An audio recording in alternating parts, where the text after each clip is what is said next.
Recentemente saiu na Netflix a animação The Witcher, A Lenda do Lobo. A animação que conta mais da história de Vesemir, bruxo que fez Geralt de Rivia ser o que ele é na série. Nesse filme nós podemos ver um pouco mais sobre o processo da criação de um bruxo, mas mesmo assim muita coisa ficou de fora, então para esclarecer todas as dúvidas de como que se faz um bruxo, eu resolvi trazer esse vídeo para contar tudo isso para você com detalhes.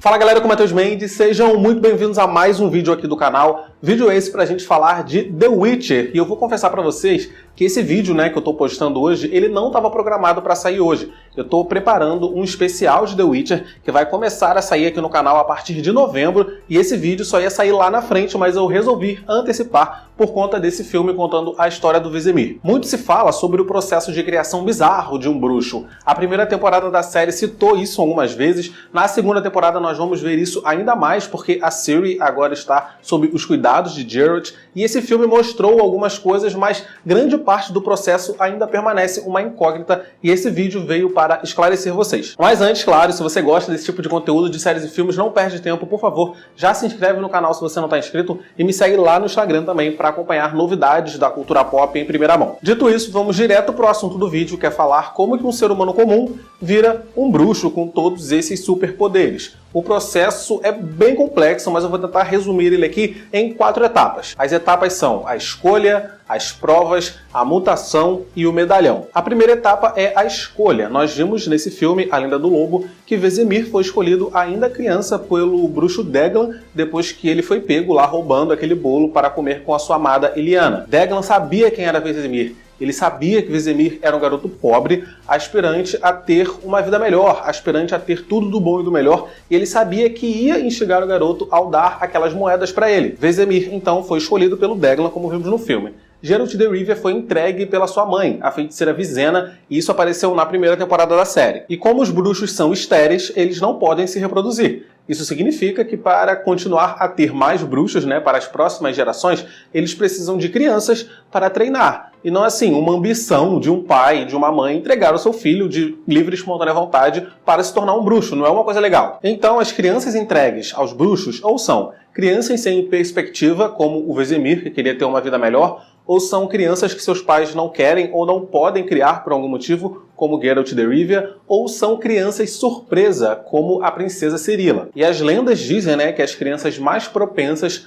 a sobreviverem a todo o processo de criação dos bruxos são as crianças surpresas. Mas o que é uma criança surpresa? Então, esse é um conceito bem complexo. Eu ainda vou fazer um vídeo aqui no canal para explicar com detalhes todos os pormenores, de todo esse costume de criança surpresa, de lei da surpresa, mas para questões aqui desse vídeo, para a gente entender o processo de criação de um bruxo, eu vou tentar resumir da forma mais simples possível. A lei da surpresa é um costume tão antigo quanto a civilização humana, e diz que quando um homem salva a vida de outro homem, essa pessoa que salvou a vida pode solicitar a lei da surpresa como pagamento. Vamos supor, você está passando por uma ponte deserta de noite, uns monstros te atacam.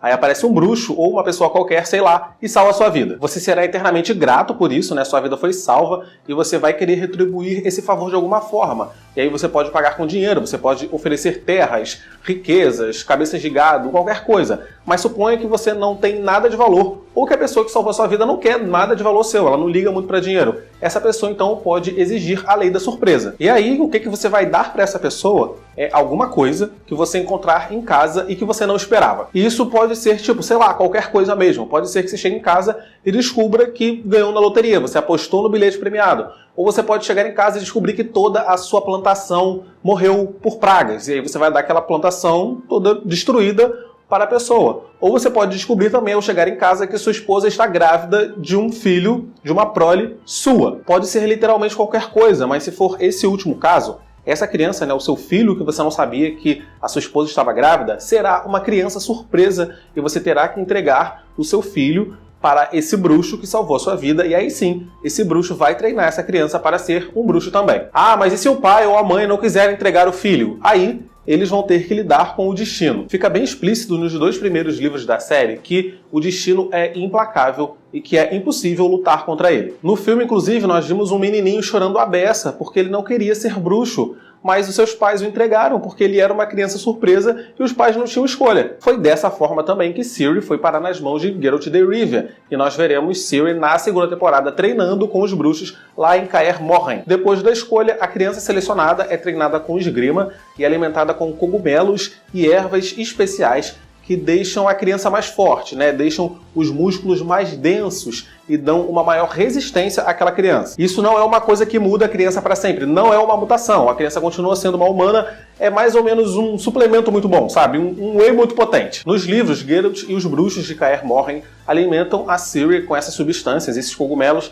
tornando a Ciri uma menina muito forte para a idade dela. Eles também a treinam com a esgrima, ela fica muito boa lutando com espada e assim aprende a se defender sozinha. E essa alimentação ela é ideal para preparar o jovem aspirante a bruxo para as próximas fases, né? Para as próximas etapas que vão vir em seguida. A primeira prova é a pior de todas, a prova das ervas. É a prova mais famosa, que é mais citada nos livros e na série também. E no filme nós vimos ali no finalzinho alguns garotos passando por essa prova. A prova das ervas consiste no aspirante a bruxo beber um troço estranho com veneno, com uma cultura de vírus e com elementos mágicos para mudar a fisiologia daquela pessoa. A cada 10 garotos submetidos à prova das ervas, apenas 3 sobrevivem. É bizarro, a prova das ervas tem uma taxa de 70% de mortalidade. Todo o processo é extremamente doloroso e é dito durar 7 dias. A maioria dos garotos que morrem, né, durante a prova das ervas morre ao final, ali mais ou menos no 3º dia. Se você passar do 3º dia, as chances de que você vai sobreviver até o final são grandes. E aí os sortudos sobreviventes saem dessa prova mutantes. Eles não são mais humanos. Os olhos mudam, a coloração fica nesse aspecto mais âmbar, né? E eles ficam com esse estilo de olhos de gato que permite o bruxo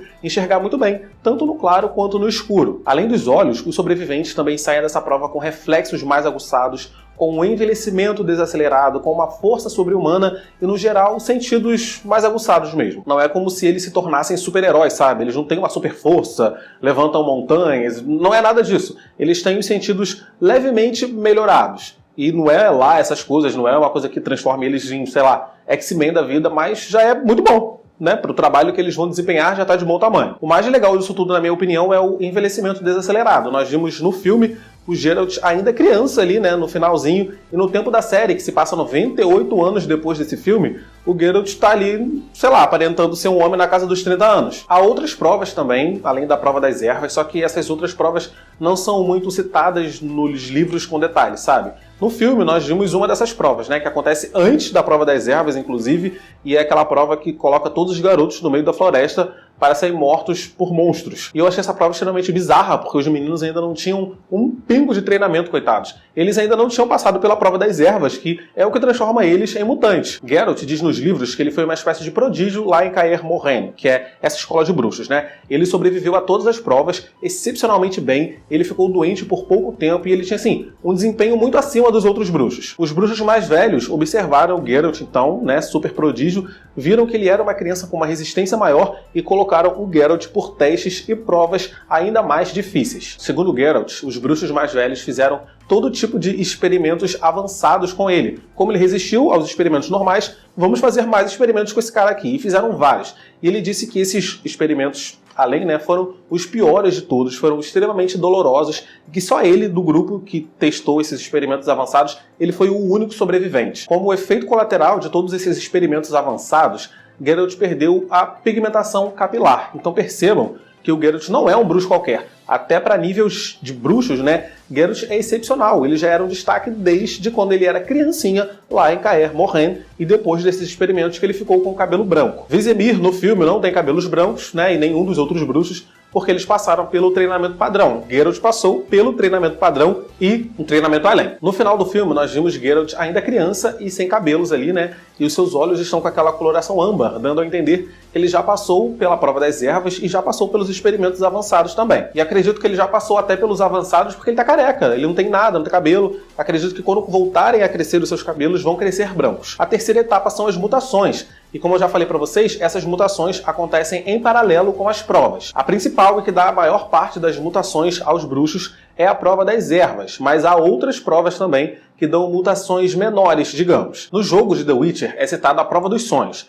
que que consiste em passar o jovem aspirante a bruxo por uma série de ilusões psicodélicas e no final da prova eles conseguem ter ali uma visão noturna melhorada e, como efeito colateral, eles ficam estéreis. E desde que nos livros, é dito que todos os bruxos são estéreis, dá pra gente supor aqui, dá pra gente inferir que todos os bruxos passam por essa prova dos sonhos e acabam ficando estéreis no processo. Logo, todo mundo tem essa mutação a mais ali, que dá essa visão noturna melhorada. A última etapa na trajetória para se tornar um bruxo é receber o medalhão. Aquele medalhão com a insígnia do lobo que os bruxos carregam para lá e para cá, significa que eles são bruxos formados na escola de Kaer Morhen, que é a escola do lobo. Há outras escolas bruxas por aí no universo de The Witcher, com outros símbolos, de outros animais que eles colocam no medalhão, só que aqui para esse vídeo não faz diferença pra gente. Eu devo fazer um outro vídeo falando com detalhes dessas outras escolas de bruxos que tem além de Kaer Morhen. Mas o importante pra gente nesse vídeo é saber que os bruxos da série e os bruxos desse filme são todos bruxos que foram ensinados na escola do lobo, e por isso eles utilizam um medalhão com o desenho de um lobo. Escola, que foi destruída no final desse filme aqui, diga-se de passagem. No jogo de The Witcher 3 é mostrado ainda mais uma prova, que é chamado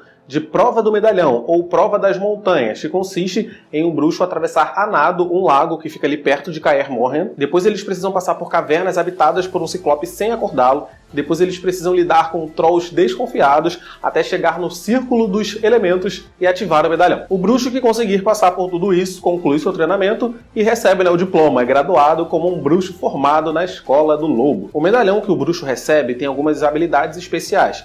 Esse medalhão ele é sensível à magia e ele vibra toda vez que um feitiço está para ser lançado ou quando o bruxo está perto de alguma criatura mágica, como um gênio ou um mago. Os bruxos ganham o medalhão depois da Prova das Ervas e utilizam o medalhão para terminar e concluir na Prova das Montanhas. Então, como vocês puderam perceber aí mais ou menos, depois da primeira etapa, que é a escolha, as provas, as mutações e o medalhão, eles acontecem todos ali meio que ao mesmo tempo. Eu só separei eles em grupos que era para explicar melhor, para que vocês conseguissem entender esses conceitos um pouquinho melhor. Depois disso, o bruxo já é um bruxo formado na escola Kaer Morhen e aí eles treinam ali durante um tempinho a mais antes de sair para desbravar o mundo atrás dos monstros e atrás das recompensas. Mas é isso, espero que tenha dado para vocês entenderem um pouquinho melhor desse processo de criação de bruxo, porque eu sei que tem muitos conceitos em The Witcher que são complicados, por isso que meu especial tá chegando, fiquem ligados aí. Vou ficando por aqui nesse vídeo, espero que tenham gostado, deixa o seu like, se inscreve no canal, compartilha o vídeo com seus amigos, clica no vídeo que está aparecendo aqui do lado para assistir meus vídeos anteriores, tchau e até o próximo.